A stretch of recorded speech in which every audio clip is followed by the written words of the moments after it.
Quero chamar ao palco Raquel Bernal, por favor. Bem-vinda. Agora a Daniela Benhatar, que também já vai se juntar ali a Raquel.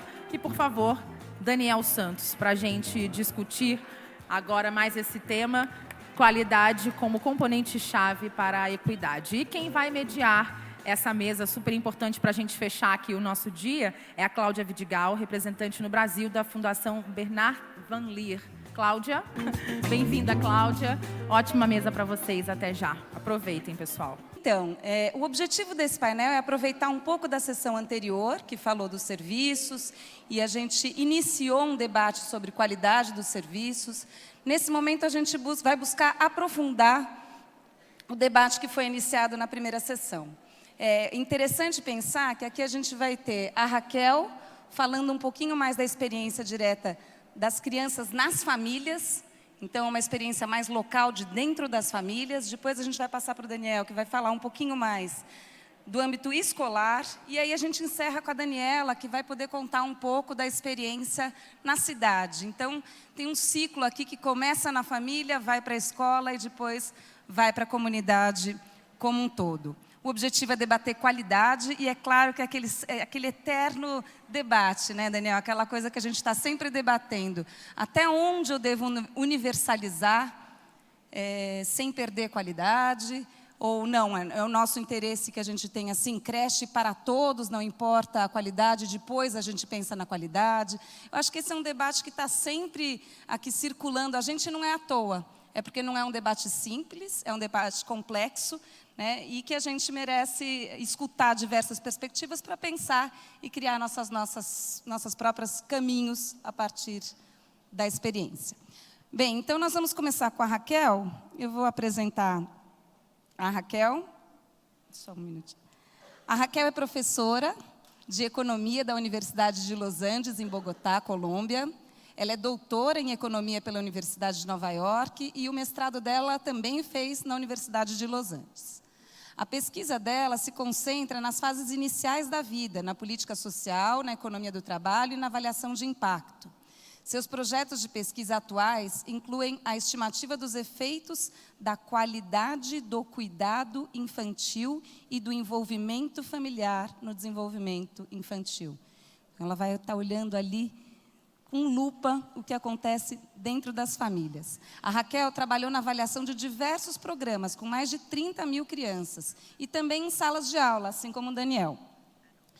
E, nesse momento, ela trabalha junto com o governo na melhoria e inovação de políticas para a primeira infância. Seja muito bem-vinda, senhora Raquel. A palavra está com você. Good afternoon. Thank you. Tarde, muito obrigada àqueles corajosos que ainda estão aqui. Nessa hora do dia está demorando um pouco para trazer as pessoas de volta, mas muito obrigada por ficar conosco, obrigada pelo convite. É uma honra, um privilégio estar aqui falando com vocês sobre o trabalho que nós fazemos na Colômbia. Então, as políticas são um dos poucos exemplos de políticas sociais que, na verdade, podem causar danos aos beneficiários. Se a política não fez um bom trabalho, o governo gastou dinheiro e não teve impacto nenhum. Na infância precoce, se a qualidade do programa não for bom o suficiente, você pode até causar danos às crianças. Então, não é o suficiente colocar as crianças num prédio bonito e miraculosamente eles vão se desenvolver e aprender. É crítico cuidar e se preocupar com a qualidade desses programas. Então, nesse painel, nós vamos falar um pouco sobre isso. Eu vou estar focando em programas para os pais e eu vou compartilhar com vocês o que nós aprendemos sobre a qualidade desses programas. Bom, as experiências precoces com as famílias são chave para o desenvolvimento da arquitetura do cérebro. Então, as conexões entre os nêurons dependem dessa estimulação e da experiência das crianças, ao que elas são expostas. E as famílias são chave para essas experiências e esse processo de estimulação. O que as famílias fazem? Aqui eu vou resumir muitas coisas que as famílias fazem para os seus filhos. Então, eles precisam proporcionar recursos e hábitos. Você precisa comprar alimentação, mas você precisa ensiná-los a comer saudável. Você precisa comprar brinquedos, livros. Você precisa proporcionar serviços de saúde, relacionamento e amor, o apego, né? Nós precisamos ter ambientes seguros, onde eles se sentem confiantes, que eles estão circundados por adultos que vão responder às suas necessidades, adultos quentes, por assim dizer, emocionalmente bem. Eles precisam se autorregular, precisam aprender a lidar com as suas emoções, eles precisa brincar com eles, conversar com eles, resolver puzzles com eles e ajudá-los a crescer. Em geral, infelizmente, nem todos os pais sabem fazer isso. Isso é verdade para os pais vulneráveis, para os pais ricos também. Tem pais que não têm dinheiro suficiente, muitas vezes eles não sabem fazer isso. Alguns pais em vulnerabilidade, eles não têm cérebro suficiente, que eles têm problemas enormes, eles não têm comida, eles não têm onde viver, eles têm abuso doméstico no histórico, então não tem espaço na cabeça para pensar sobre as crianças. Então, como eles têm esses problemas que não permitem que eles invistam otimamente nos seus filhos, há muito espaço para políticas públicas, para ajudar os pais a desenvolverem essas práticas e serem melhores pais. Como um exemplo, eu vou colocar aqui alguns exemplos.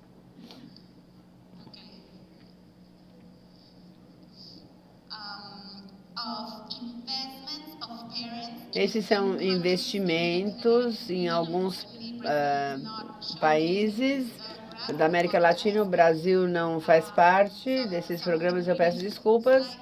Alguns gráficos no slide anterior.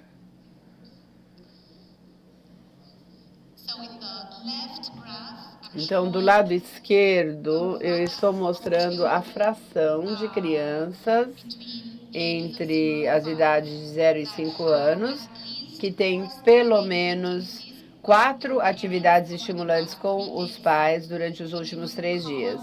As colunas diferentes mostram a educação da mãe. Por exemplo, a barra amarela, coluna amarela, mostra crianças de mães que não tiveram nenhuma educação. E a barra preta mostra crianças, mães com um nível universitário.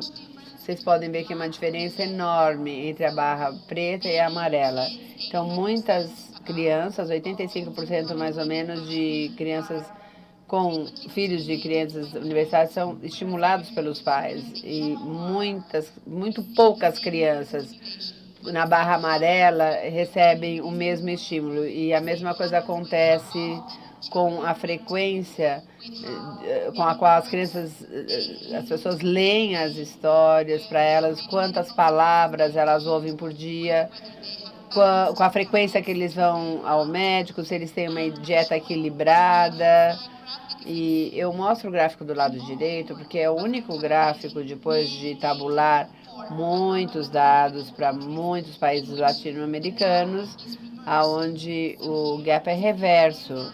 Então, esse é o único exemplo no qual as crianças menos favorecidas estão melhor em termos de investimento. Aqui é a fração das crianças que pararam de amamentar antes de 6 meses de idade. Então, nesse caso, são as crianças nas casas mais ricas que deixam de ser amamentadas mais precocemente. É o único exemplo, senão em investimentos o gap vai ao contrário. Então, mais vulnerabilidade, menos investimento nas crianças. Então, por esse motivo, nós temos esses programas de parentalidade. Então, são programas basicamente uma forma de dar informações e ferramentas aos pais para eles poderem promoverem um ambiente mais seguro, mais amoroso, mais rico para as crianças. Há várias modalidades desses programas. Basicamente, você pode entregar um programa desse com as visitas individuais à família, ou você pode fazer isso através de sessões de grupo, onde um grupo de pais são convidados para discutir com um facilitador, e também tem esse aprendizado peer-to-peer, e aí eles estão compartilhando com os pais que têm os mesmos problemas, os mesmos desafios que outros pais têm. Então eu vou falar agora um pouco sobre as características desses programas para os pais, para serem considerados um programa de boa qualidade e que vai garantir que há um impacto no desenvolvimento da criança. O que eu vou falar para vocês está baseado na evidência de programas que foram rigorosamente avaliados e, mais importante, foram avaliados e escalados. Então, muitos desses programas foram inspirados pelo programa original de visitas domiciliares da Jamaica. Esse programa é uma visita semanal de 1 hora aos pais, onde eles recebem informações e ferramentas e também enfatizando o desenvolvimento linguístico. Foi avaliado em Kingston, na Jamaica, com 129 crianças. Então, é um estudo bastante pequeno, muito controlado pelos pesquisadores originais que fizeram o design desse programa. E os impactos são incríveis. Eu vou mostrar para vocês daqui a um segundo. Depois, muitos desses fizeram em escala.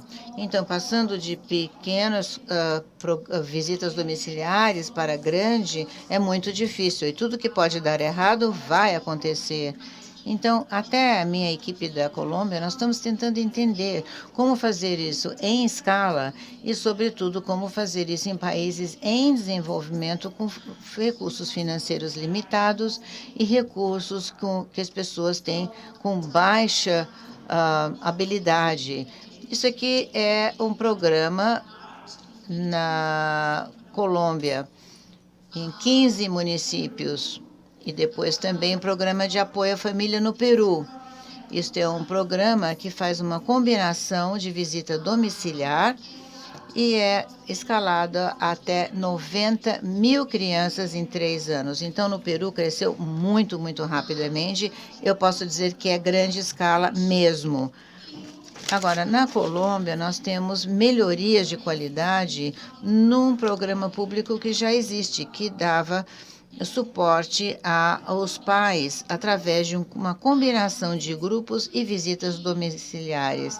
Então, são 3 visitas ao mês e 1 visita domiciliar, 3 no centro e 1 domiciliar. O programa da Jamaica, 20 anos depois, só para lhes lembrar, a avaliação da pontuação mostra que há níveis de QI bem mais elevado, que é de 0,6 no desvio padrão, que é enorme, notas mais altas em matemática e linguagem, nível de escolaridade mais alto, níveis mais baixos de depressão clínica e menor participação em atividades ilegais.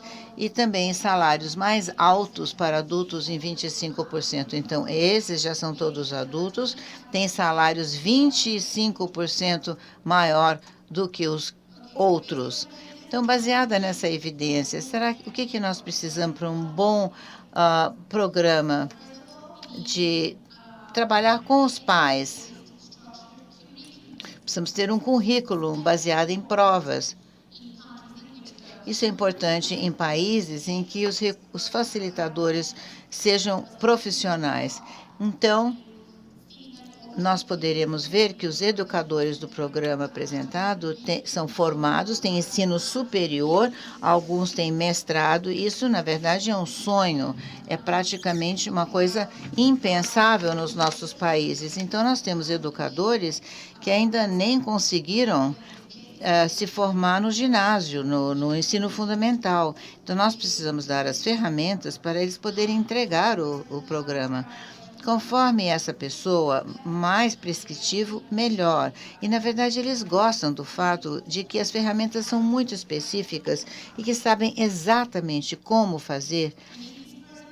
Então, essa pessoa precisa ser treinada e passar por mentores. Eles precisam saber exatamente o que fazer, mas precisam estar continuamente e trabalhar com mentores continuamente. Então, alguns programas que eu mostrei, nós tentamos observar e dar feedback a cada 6 semanas, pelo menos. Então, a palestra da Helen, eles fazem uma análise, um levantamento de manhã e o feedback já é à tarde. Isso é um sonho, não é, para nós. Nós só conseguimos fazer supervisão a cada 5 ou 6 semanas e mesmo isso tornou-se muito, muito eficaz. Nós precisamos ter brinquedos e materiais, isso parece óbvio, mas programas para trabalhar com os pais e as famílias funcionam porque os pais têm que trabalhar em casa. Se a gente se encontra 1 hora por semana, não dá resultado nenhum. O que nós precisamos é que eles treinam o que eles aprenderam. Eles treinam em casa e foi um problema enorme, porque eles não têm brinquedos, não têm quebra-cabeça, não têm livros. Então, para levar isso tudo em escala, num país subdesenvolvido, você tem que achar maneiras de conseguir isso, não é? Então, fazer brinquedos com materiais recicláveis e também fazendo workshops para que cada pai pudesse ter coisas feitas à mão, carrinhos, bonequinhas, coisas de madeira mesmo, de material reciclável e supervisão. Isso aqui é muito importante, porque supervisão é uma coisa punitiva no meu país, né? E demorou muito tempo e muito esforço, porque a gente tinha que explicar que nós estamos aqui para ajudar vocês, não para punir vocês, entendeu? Então, isso nós tivemos que treinar os tutores e os supervisores. Então, foi um processo de melhoria contínua dos facilitadores. Agora eu vou mostrar algumas fotos daquilo que é chave para a qualidade. Então, vocês podem garantir o que eu vou lhes mostrar agora. Do lado esquerdo são fotos de como o programa era. Vocês estão vendo as mães? Estão sentadas em torno da mesa e a facilitadora é como se fosse uma palestra, explicando, transmitindo o conhecimento. Os bebês estão nos colos das mamães, os bebês nunca brincam, nunca fazem nada.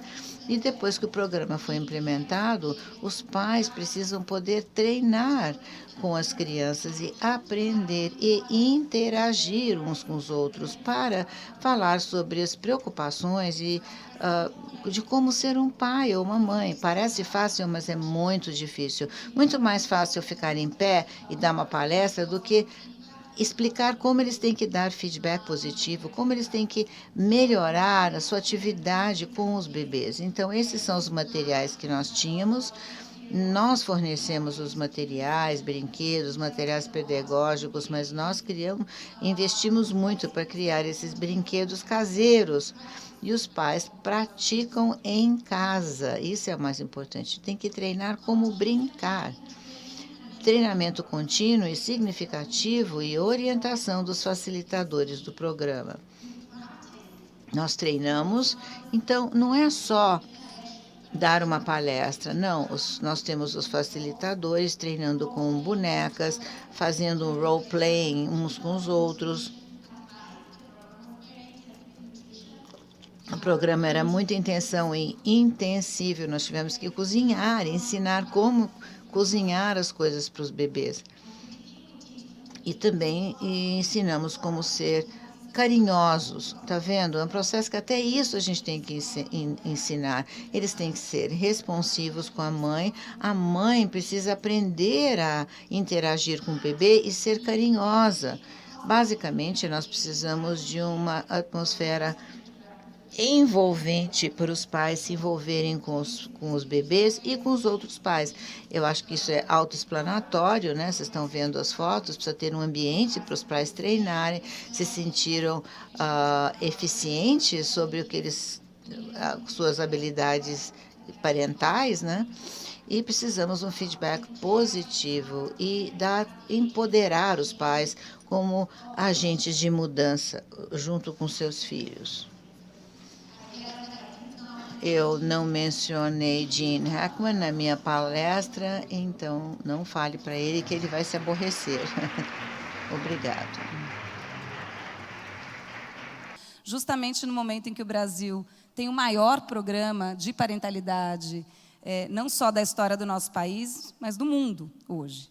Né? E deixa eu fazer uma pergunta aqui rapidamente. Quem aqui no auditório trabalha de alguma maneira com um programa de parentalidade, seja em home visit, ou em visitas familiares, ou em grupos? Quase metade do auditório está hoje envolvido nesse tipo de estratégia. Né? E a gente tem também os satélites. A gente sabe que tem bastante gente nos satélites, né, grupos do Criança Feliz. Então, é muito importante que a gente possa discutir mais, justamente porque nós não temos ainda a fórmula exata. A gente tem ali em Recife, por exemplo, anos de experiência no Mãe Coruja e ainda aprendendo, não é, Jailson? Não é, secretário?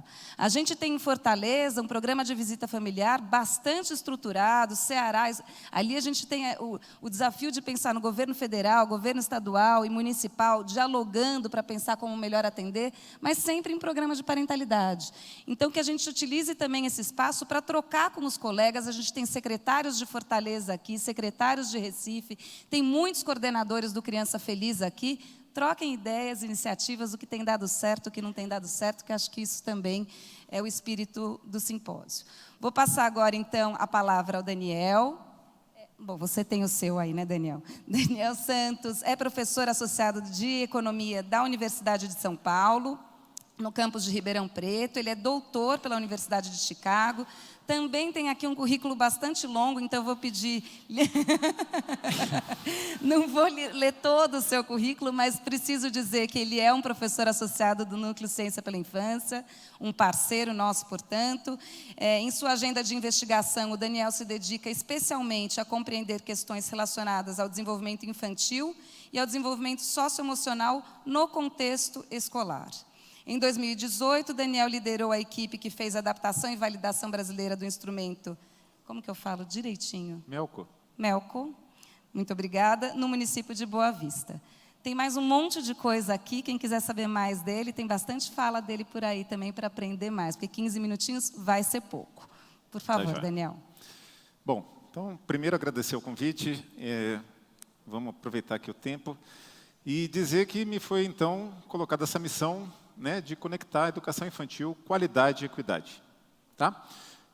Passando já para a apresentação, vamos começar pensando aqui o que diz a evidência científica a respeito da importância da educação infantil para a vida das pessoas, né? Tanto porque ela melhora a própria infância das crianças, como porque ela produz bons resultados futuros. E eu não consigo escapar de mostrar o Heckman. Então, está aqui, uma figura muito especial.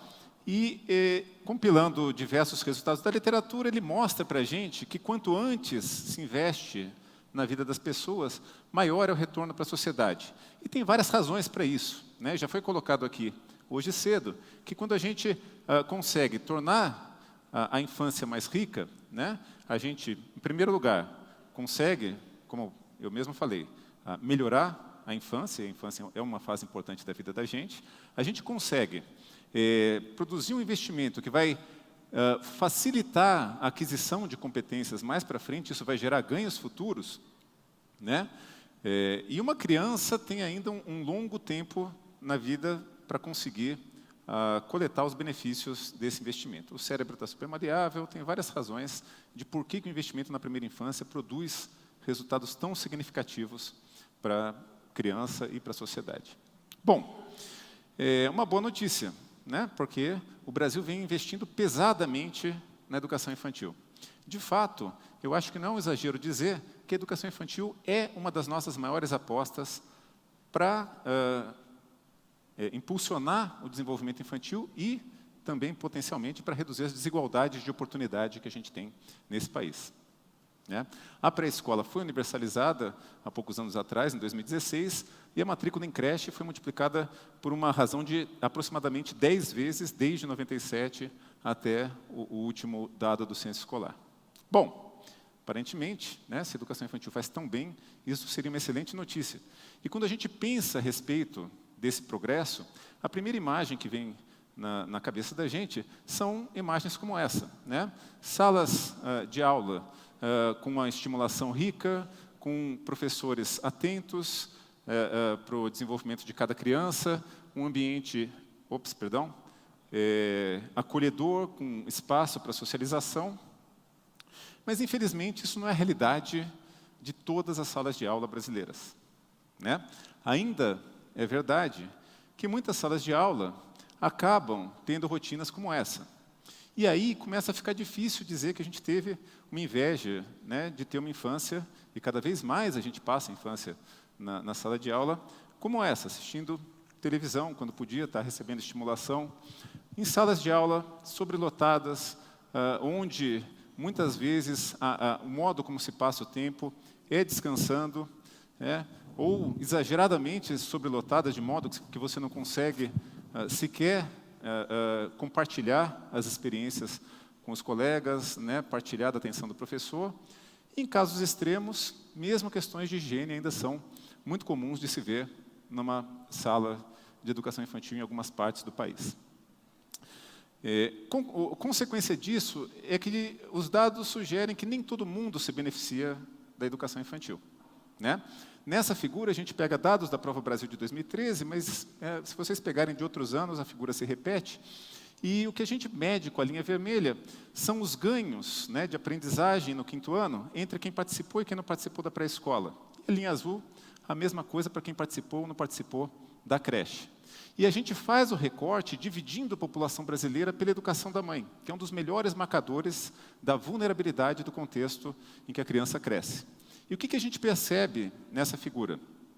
Que entre os filhos das mães que nunca estudaram, que são os que estão mais à esquerda desse gráfico, os benefícios da pré-escola são irrisórios, né? São estatisticamente nulos, e os da creche chegam a ser negativos. Com essa ideia que já foi colocada, né, de que se o serviço não for de boa qualidade, talvez não faça bem para a criança. E aí a gente começa a se questionar, né, que expansão é essa de vagas que nós estamos fazendo. Entre os filhos das mães com mais escolaridade, quem participou da educação infantil tem ganhos de aprendizagem. Está acima da linha vermelha, que representa o 0. Duas mensagens surgem desse gráfico. A primeira é que a educação infantil não necessariamente está fazendo bem para todo mundo. E a segunda é que, como um todo, parece que o sistema, ao invés de reduzir as desigualdades, está aumentando as desigualdades. Quem mais se beneficia no Brasil da educação infantil parecem ser justamente as crianças menos vulneráveis, né? A observação relevante para a gente fazer é que em estudos internacionais, quando a gente controla pela qualidade do serviço, a direção dessa curva é exatamente o oposto, né? Você tem motivos, e eu vou colocar alguns aqui, para dizer que quando a qualidade é parecida, são os mais vulneráveis que tendem a se beneficiar mais da educação infantil. Por quê? Porque eles passam a receber na sala de aula algum tipo de estimulação, de atenção, de socialização que eles não teriam, caso contrário, nas próprias famílias. Então, o Brasil é um país muito diferente do resto do mundo? Ou que, de fato, esse gráfico mascara para nós é uma diferença que pode ser muito grande na qualidade do serviço que cada uma dessas crianças tem acesso. E aí a gente enxerga que conexão pode ter entre qualidade e equidade. Tá legal? Bom, o grande problema da gente chegar a essa conclusão é que ela parece bastante intuitiva, né? Um serviço, para ter efeito, precisa ter qualidade, não basta qualquer acesso. Mas aí, o que significa qualidade? Tá certo? E no Brasil a gente tem esse debate, né? E ao longo dos anos, vários documentos institucionais tentaram definir o que é qualidade. Qualidade de equipamento, né? São as condições da escola, né? É o material pedagógico que é oferecido, é a formação dos profissionais que vai compartilhar aquele dia da criança? É ter plano de aula estruturado? Será que mais estrutura é melhor, mais estrutura é pior? O que é qualidade? E o Brasil, durante algum tempo, patinou na discussão de o que é qualidade. A boa notícia para nós hoje é que a gente tem a Base Nacional Comum Curricular, que oferece, né, um documento que foi fruto de um consenso que essa sociedade teve e que dá pistas de o que essa sociedade entende por qualidade. E que, felizmente, está em linha com o que grande parte do mundo considera que é qualidade. E o que é qualidade, segundo a base? Qualidade, né, da maneira como a base estabelece, começa com a garantia de direitos da criança, em particular os direitos de aprendizagem dentro da escola. Em segundo lugar, a base para a educação infantil traz a ideia dos campos de experiência. E quando ela coloca esse binômio no centro do documento, o que ela quer dizer para nós é que qualidade está na oportunização das experiências para a criança. Está nos processos que acontecem dentro da sala de aula.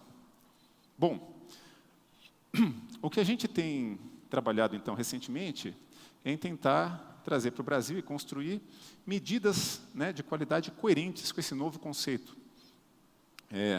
E que aponta para a presença de aulas que contenham elementos lúdicos, que enriqueçam essa experiência da criança no período em que ela fica na sala de aula.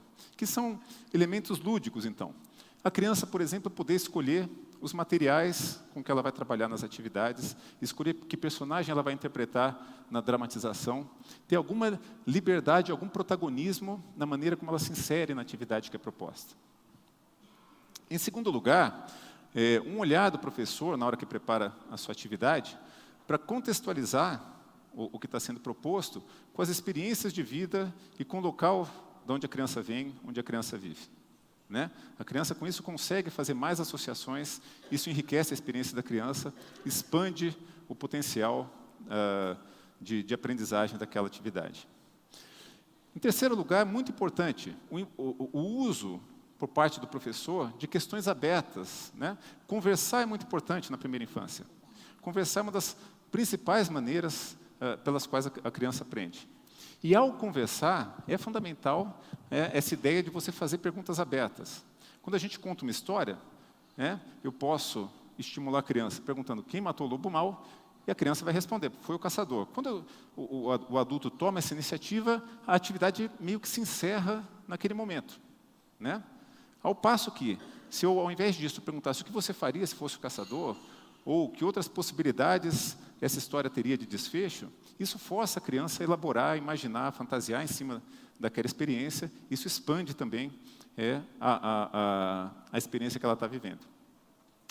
E por último, muito importante também, é um olhar do professor, né, para cada criança em seu processo individual de desenvolvimento, prestando atenção naqueles instantes em que a criança está prestes a dar um salto de desenvolvimento e contribuir com aquele empurrãozinho. Né? A gente sabe que cada criança desenvolve no seu ritmo e existe uma variedade de processos envolvidos aqui. Tá certo? E o adulto, como mediador desse processo, tem um papel fundamental de individualizar essa atenção e prestar atenção nesses momentos. Bom, ao longo, né, do ano passado, a gente conheceu essa experiência internacional, o MELCO, que é uma iniciativa da Unesco, da Unicef, do Banco Mundial, do Brookings Institutes e outros parceiros que vieram depois. Aqui no Brasil, a Fundação Maria Cecília tem encabeçado essa agenda e que produz maneiras de medir a qualidade muito conectadas com as ideias que a gente acabou de contar aqui. Em primeiro lugar, os princípios que estão por trás do MELCO têm aprendizagem baseada no brincar. Um ambiente de aprendizagem com oportunidades, né, para a criança explorar, para a criança desenvolver diferentes sentidos, ter diferentes estímulos. Como falei antes, né, o MELCO também enfatiza a importância da atenção do adulto em dar o empurrãozinho, a pequena ajuda, quando a criança está prestes a dar um salto de desenvolvimento. Atividades adequadas ao desenvolvimento da criança. Nem atividades fáceis demais que não estimulem, nem difíceis demais que ela não consiga executar e produzam frustração. E o uso de questões abertas e fechadas. Com base na utilização dessas ferramentas em uma capital brasileira, a gente conseguiu descobrir, por exemplo, né, que nesse contexto, a rede era muito feliz em produzir né, experiências para a criança ricas em elementos lúdicos de aprendizagem, quando se tratavam de atividades de coordenação motora ampla e fina.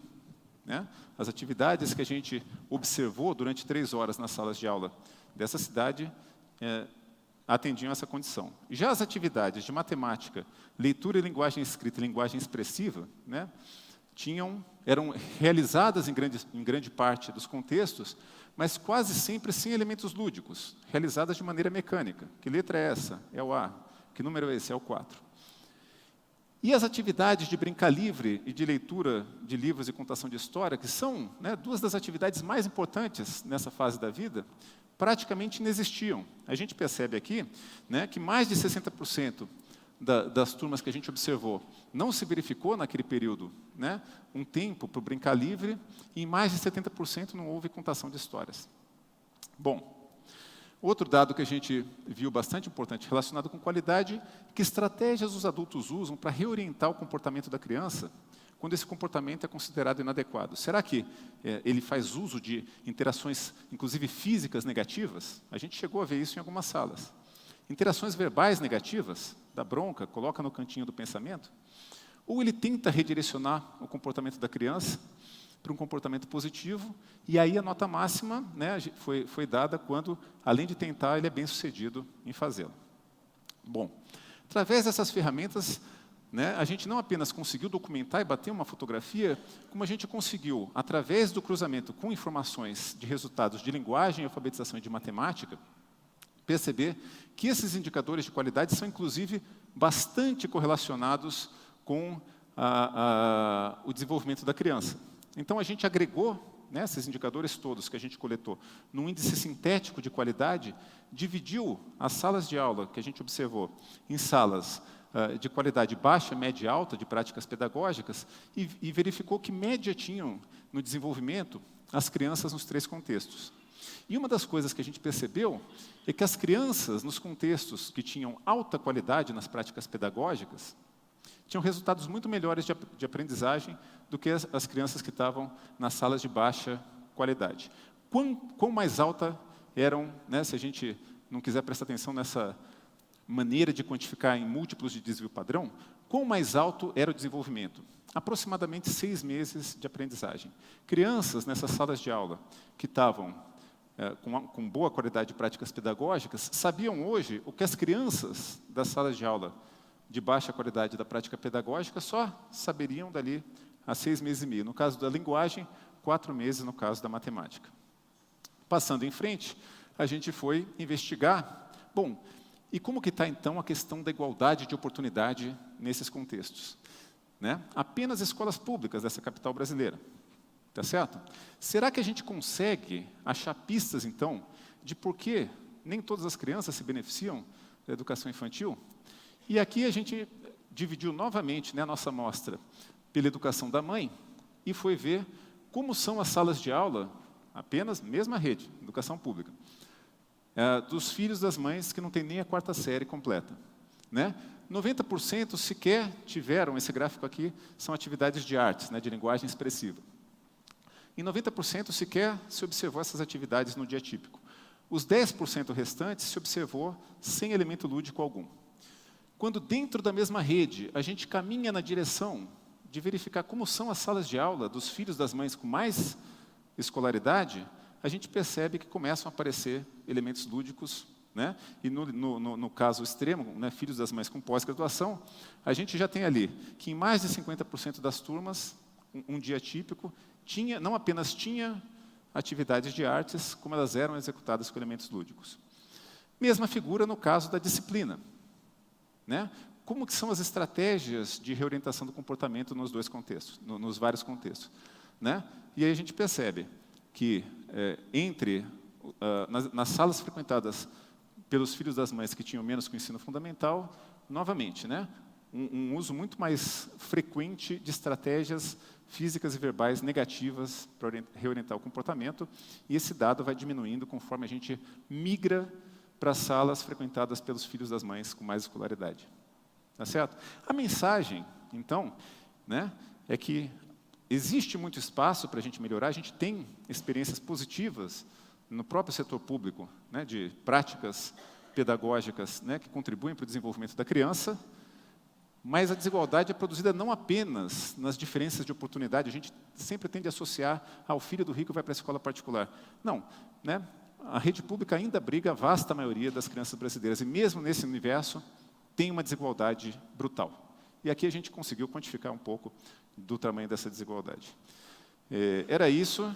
Então, aqui, mais algumas fotos, né, de experiências positivas que a gente tem no Brasil e alguns contatos para vocês que quiserem nos procurar. Muito obrigado.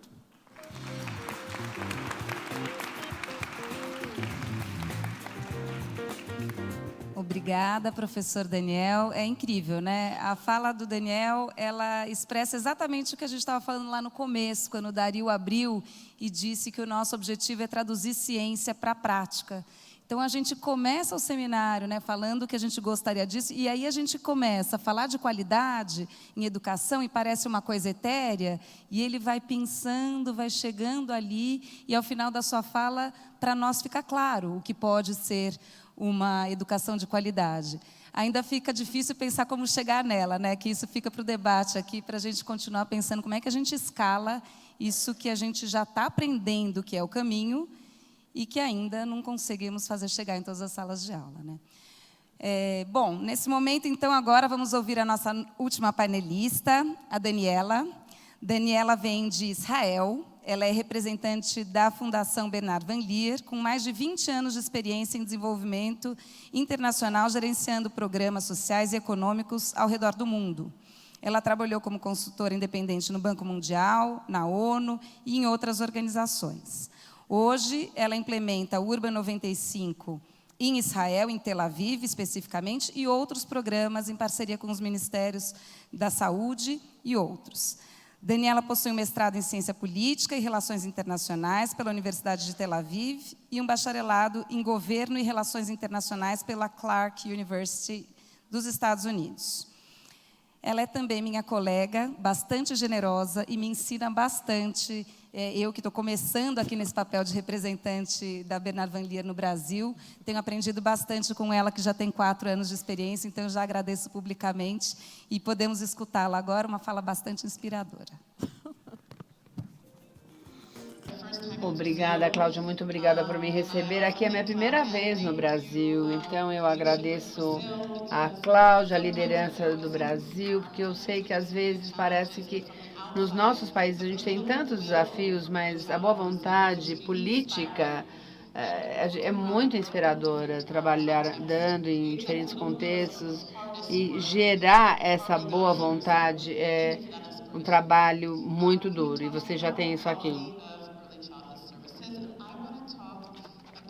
A gente tem falado sobre a qualidade desses serviços infantis e eu quero falar sobre o contexto mais abrangente de ambientes urbanos e as comunidades onde esses serviços existem. Hoje de manhã nós ouvimos falar sobre a importância do bairro onde as crianças crescem e a importância da comunidade, uma comunidade de ajuda para pais jovens. Eu quero me aprofundar um pouco nisso. Eu vou começar explicando como eu me envolvi nessa melhora de ambientes urbanos para crianças, e eu quero dar alguns exemplos concretos de como algumas cidades estão lidando com isso ao redor do mundo.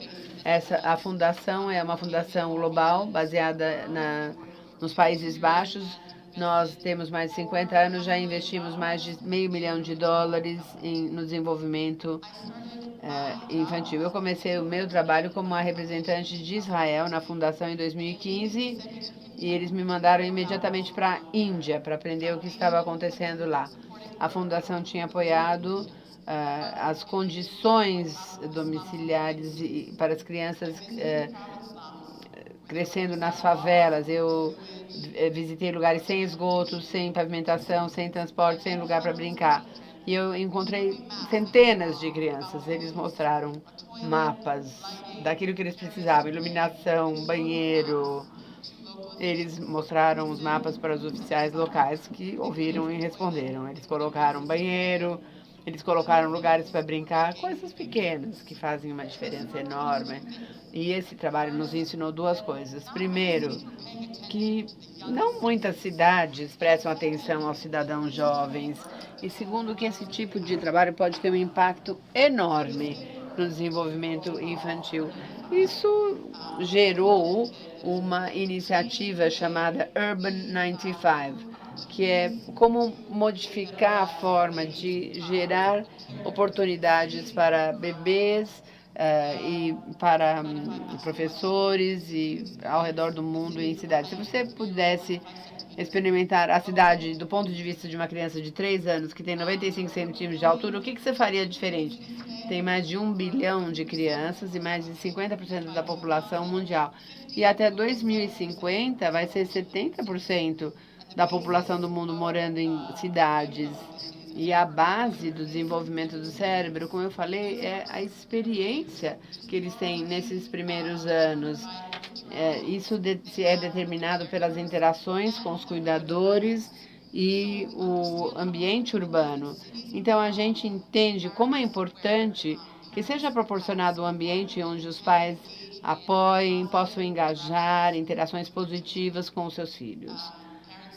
Os pais precisam de redução de estresse, onde eles têm acesso aos serviços que eles necessitam, onde eles podem sair de casa. A gente sabe como a natureza é importante para a saúde humana. Eles precisam brincar com as crianças em lugares sadios e encontrar outros pais, ter uma vida de comunidade. Então, quais são os tipos de atividades que estão acontecendo em cidades hoje em dia? Isso aqui é um mapa de Istambul.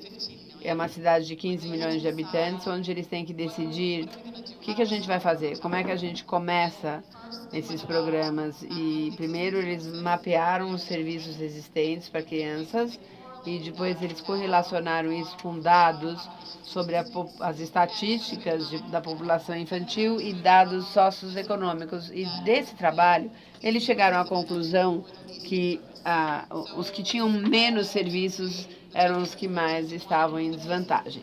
Aí eles puderam criar intervenções nesses espaços. Isso aqui é uma coisa que foi mencionada mais cedo. Uma das barreiras à qualidade é a fragmentação de serviços e o fato de que a criança está dividido em lugares que as pessoas não estão conversando entre si. Isso aqui é um exemplo de Recife, no Brasil. Nós temos alguns representantes conosco hoje. Onde estão vocês? Aí vocês estão. E o prefeito, ele faz reuniões com todos os departamentos da cidade. Aqui eu quero fazer uma qualificação, porque eu estou falando sobre todos os departamentos. Isso aqui é uma das coisas mais importantes sobre esse Urban 95. Além de saúde, bem-estar, educação, que é crítico, nós também estamos trazendo os especialistas de transporte, os planejadores, os arquitetos, os estrategistas. E hoje de manhã nós ouvimos pelo professor Williams, e eu concordo com a afirmação dele, de que nós sabemos o quão importante é a qualidade do bairro, mas a gente não pode começar a levantar tudo e levar as crianças para outro bairro. Não dá para fazer isso. A gente não pode fazer isso se a gente não está sentado com as pessoas que estão gerando os planos de infraestrutura da cidade, que estão pensando sobre o desenvolvimento a longo prazo do bairro. Eles deveriam estar hoje aqui conosco. Nós precisamos engajá-los. O secretário de domicílios ou de residências do Recife está aqui hoje conosco.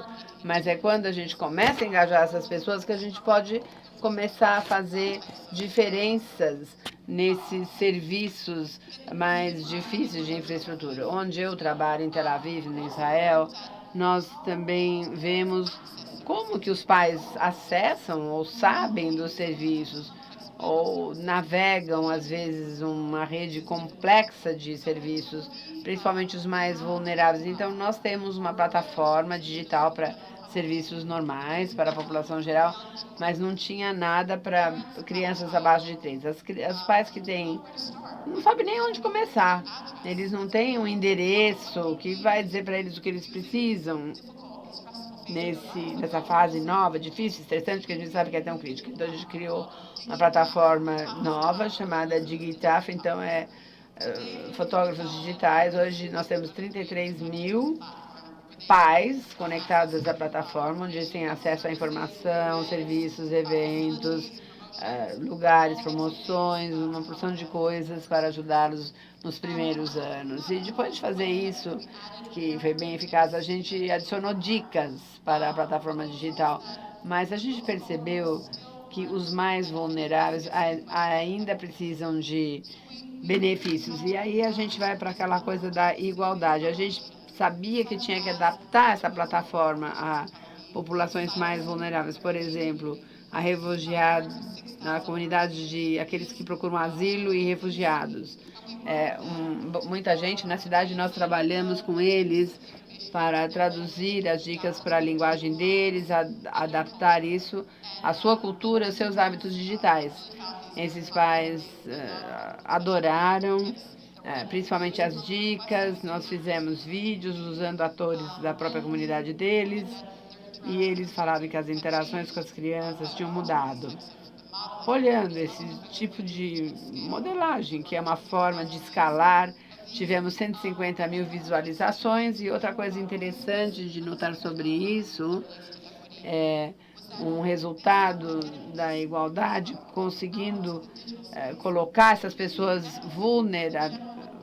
vulneráveis para o espaço digital, aumentou a empatia para esses refugiados, que muitas vezes são retratados negativamente. De repente, eles foram vistos como os pais, como as crianças, e eles ficaram lá em cima no radar das pessoas que tomam decisões. Então, às vezes, igualdade, por exemplo, se eu falasse, eu só vou focar nessa população X, é muito controverso, muito difícil, mas uma vez que a gente tinha uma plataforma estratégica e a gente fez essa adaptação, foi mais fácil e a gente também conseguiu fazer essa coisa de empatia com essa população de refugiados. Bom, espaços públicos para famílias. O que quer dizer isso? Não é só playground, a cidade toda pertence a eles. Eles precisam ser seguros, acessíveis, fáceis de chegar, andando de bicicletas confortáveis, motivantes, com natureza, com diferentes lugares para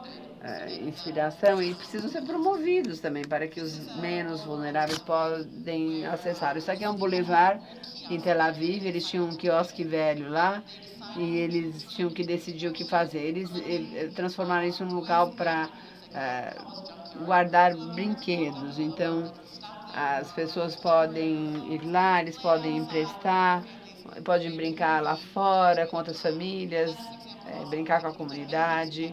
Eles podiam fazer muitas coisas com esse quiosque, mas pensando nisso, eles não tiveram que adicionar nenhum orçamento adicional.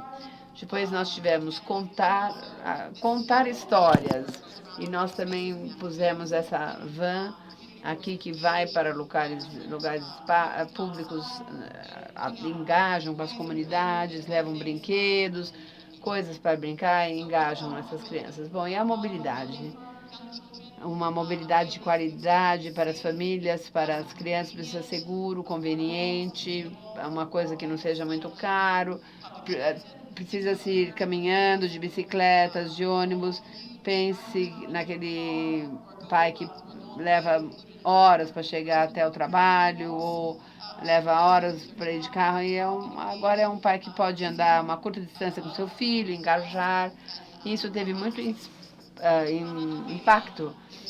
Bom, isso aqui é em Tirana, na Albânia. Eles dão aula para crianças de 3 anos para andar de bicicleta e transformam estacionamentos em lugares para andar de bicicleta, todas as sextas-feiras.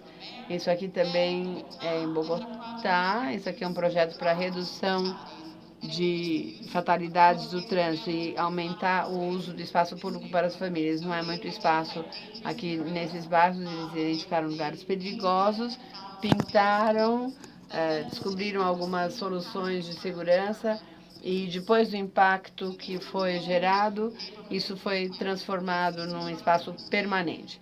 As cidades estão começando a ver que o impacto acontece no bairro, e você pode ver alguma das métricas que a gente discutiu. Bom, agora, eu tenho, obviamente, um viés, porque eu moro em Tel Aviv, né?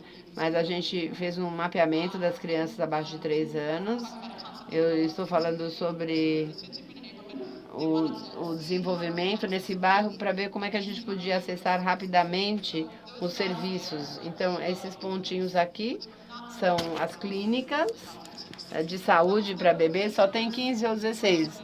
Esse foi o único serviço, antes desse serviço para crianças pequenas. Aí começamos os centros comunitários, que nunca tinham trabalhado com isso. Tinham uns 40 centros comunitários. Aí os departamentos começaram a conversar entre si. A gente não tinha dinheiro para construir novas construções. A gente poderia trazer esses pais para os centros comunitários. E a gente teve um investimento mínimo, a gente conseguiu escalar. Isso aconteceu conversando entre os atores. Então, a gente aumentou o alcance. Agora, o pai pode sair de casa com um carrinho, com o bebê, e em 15 minutos ele pode chegar no serviço, se é 1000 assuntos, consultas, brincar, conselhos, etc. Isso aqui tem uma chave de sucesso em Amsterdã, que é líder em lutar contra abuso. Eles também têm um sistema holístico. Isso aqui é a Karen, ela é uma gerente de projetos incrível. Ela identificou 11 bairros, onde eles decidiram que eles tinham objetivos para lutar contra a obesidade. E cada pessoa, eles têm parceiros, profissionais da saúde, e eles trabalham juntos para promover objetivos. Por exemplo, os quiosques têm comida saudável, as enfermeiras falam sobre nutrição com os pais, os planejadores falam sobre caminhar e andar de bicicleta, e todo mundo trabalha junto. Depois de 5 anos, a obesidade abaixou em 12%, e esse programa agora está sendo expandido nacionalmente. Qual foi o segredo do sucesso? Eu perguntei para a Karen.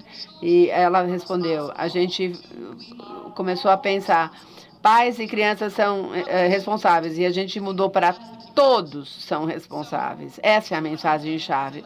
Bom, um último exemplo, isso aqui foi em Nova York, é outro espaço, é um café.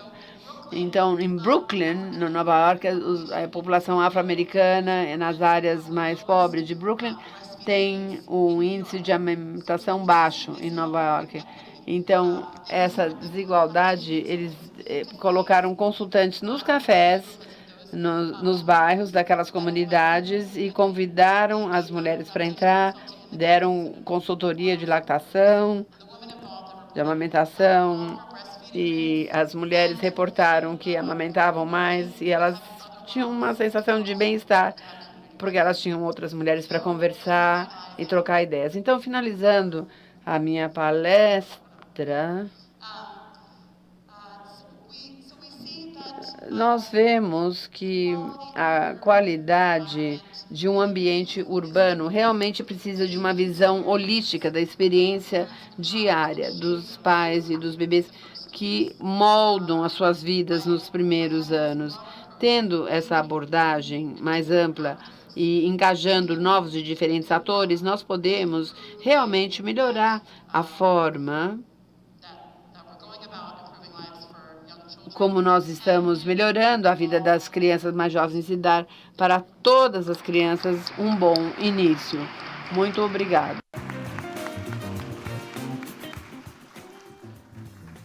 Obrigada, Daniela. Acho que todos nós saímos com algumas ideias, né? Quando a gente começa a ouvir a fala de quantas oportunidades a gente tem, que a gente, na verdade, não mapeia como oportunidades para a primeira infância, e são oportunidades. Basta a gente colocar uma nova lente e conseguir enxergá-las, né?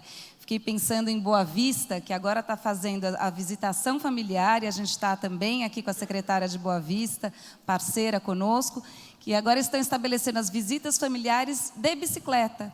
Então, as visitadoras, elas tinham que andar muito, ou ficavam muito cansadas, ou tinham que ir de carro ou de ônibus, demorava muito. É uma cidade plana, as visitações familiares estão acontecendo agora by bike, de bicicleta.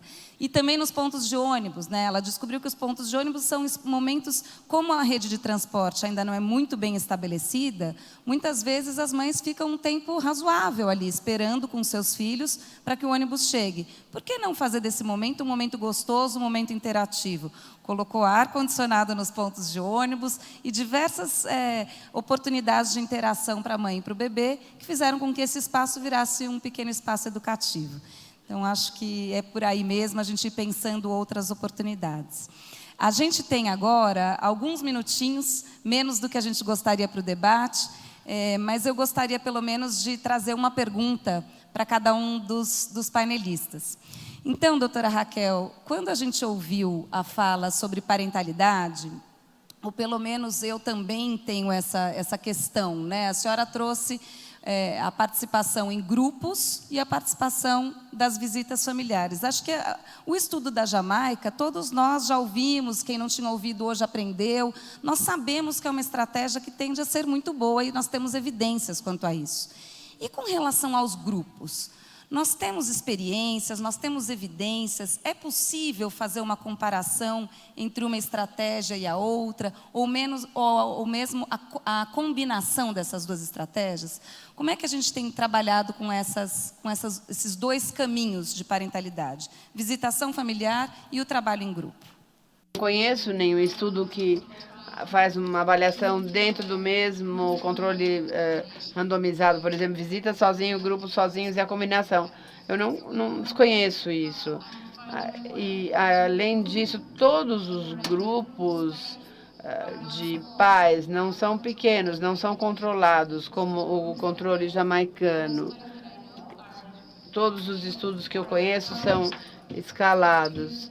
Então, é difícil fazer uma comparação. A nossa experiência, olhando através de todos os estudos que existem aí ao redor do mundo nos países em desenvolvimento, nós pensamos que esses grupos de parentalidade complementam as visitas intuitivamente.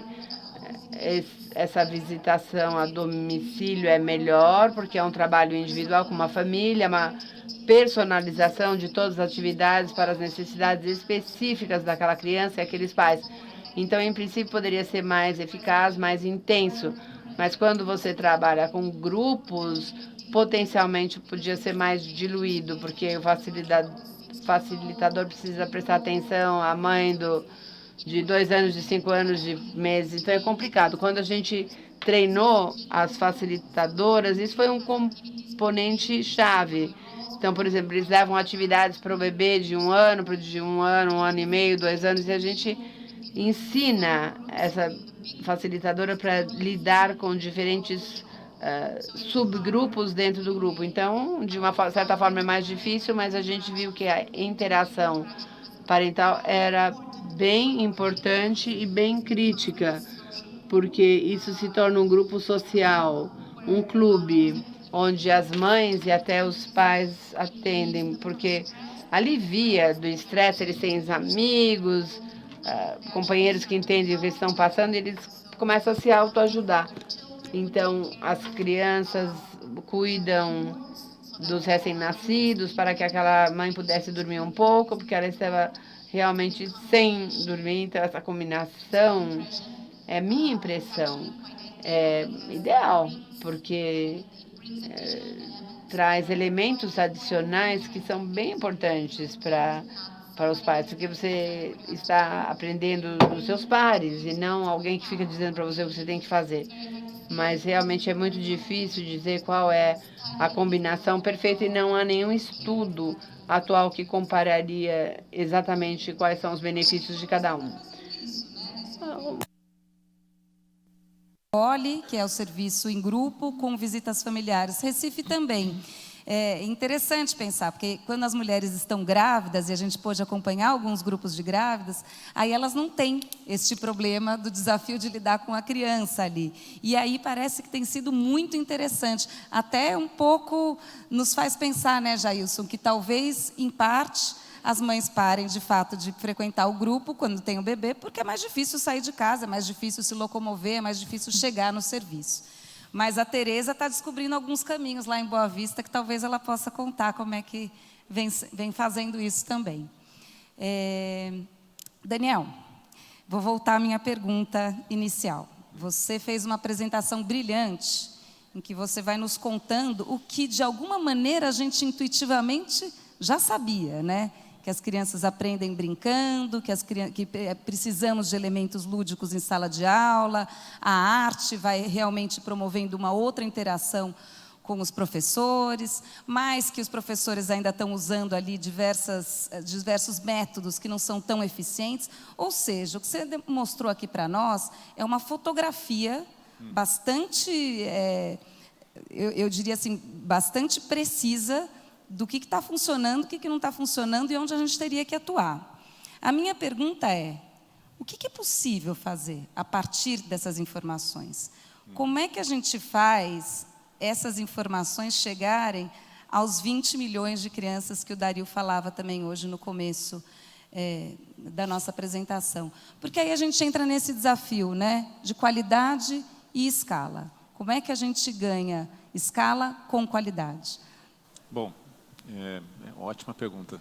Quer dizer, antes de começar de responder, só quero dizer o seguinte, uma mensagem importante que eu acho que eu aprendi é que dentro dos próprios sistemas você encontra invariavelmente experiências positivas e negativas.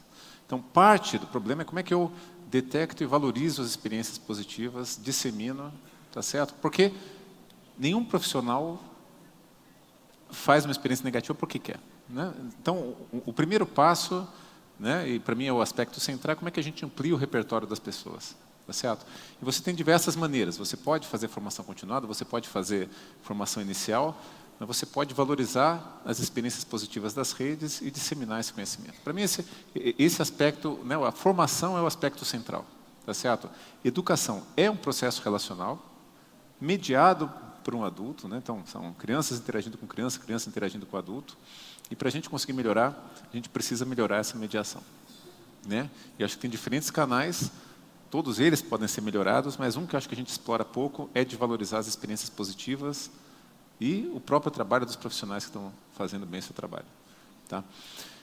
De um modo geral, uma outra lição que eu tenho aprendido é o seguinte, como é que você muda esses processos relacionais?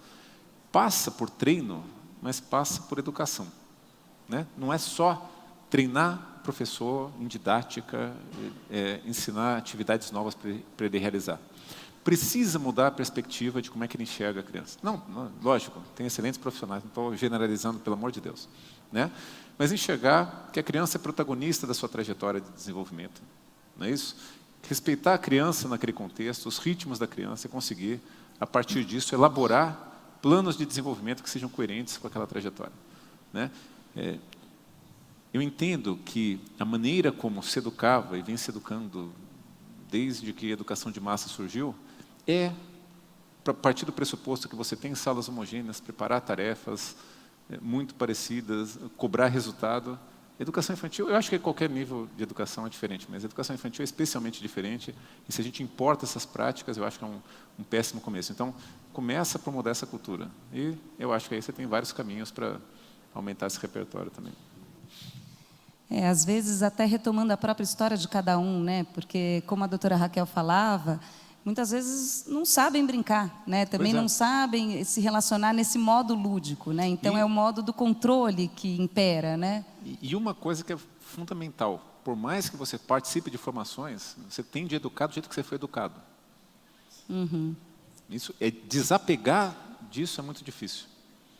E exige muito esforço, muita prática, muito reforço no processo mesmo, né? Não é fácil fazer.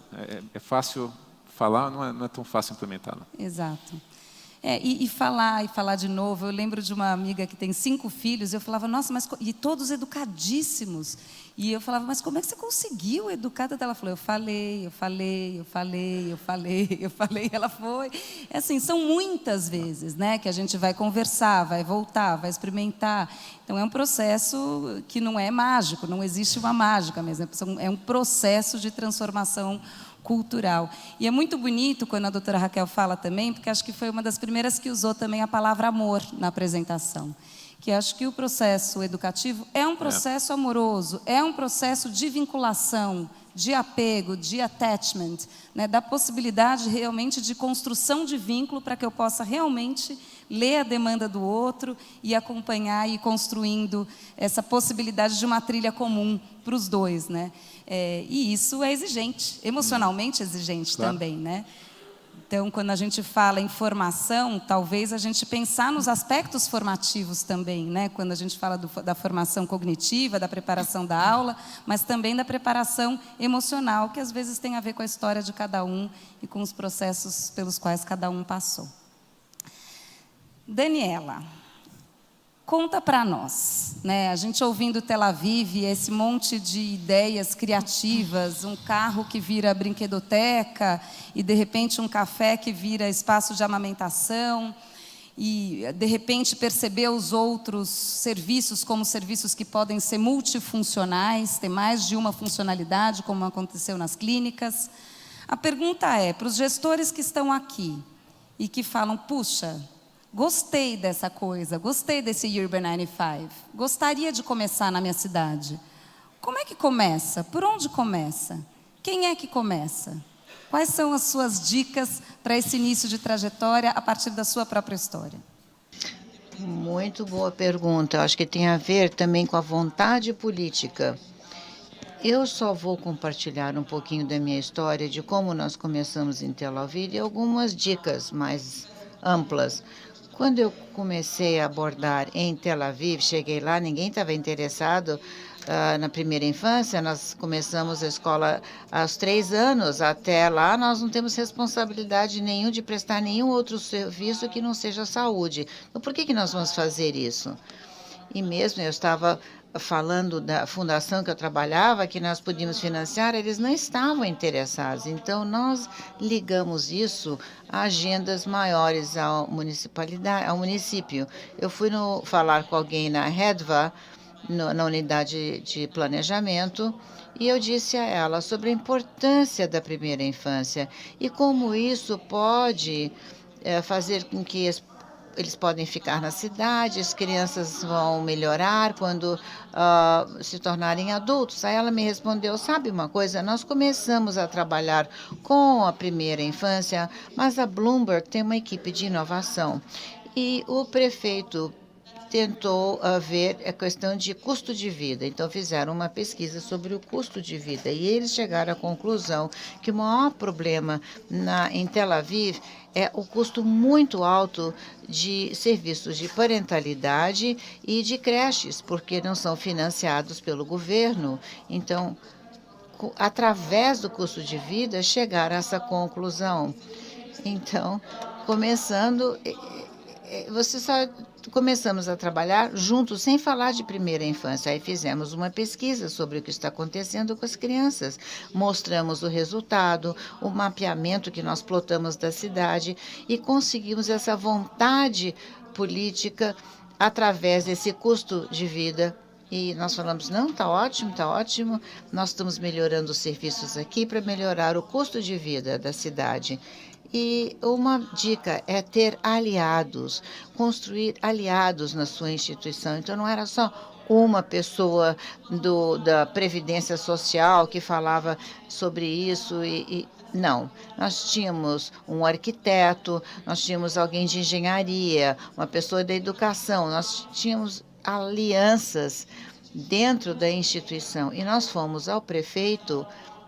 Não fui eu ou uma pessoa, fomos toda uma equipe de pessoas que enxergam a importância e juntos ver como isso se encaixa nos orçamentos existindo, não pedindo mais orçamento, não, usando os orçamentos existentes para dar prioridade a essa população.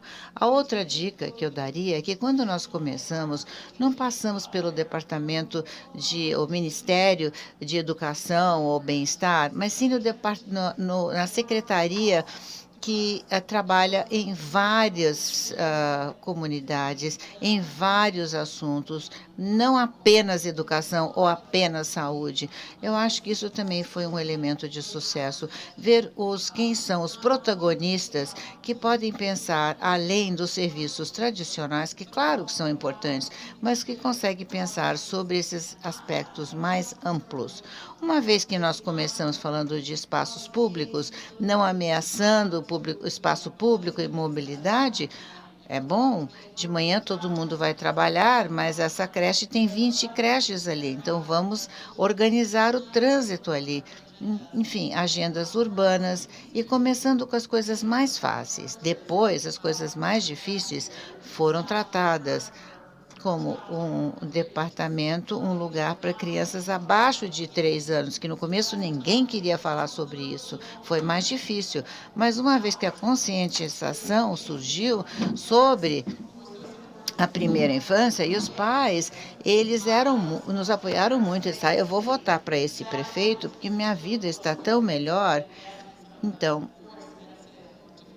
eles estavam dispostos a entrar nos tópicos mais difíceis. Então, acho que essas dicas podem ser úteis. Fechar essa tarde, eu lembrei do Naércio hoje de manhã, falando de saúde mental das mães.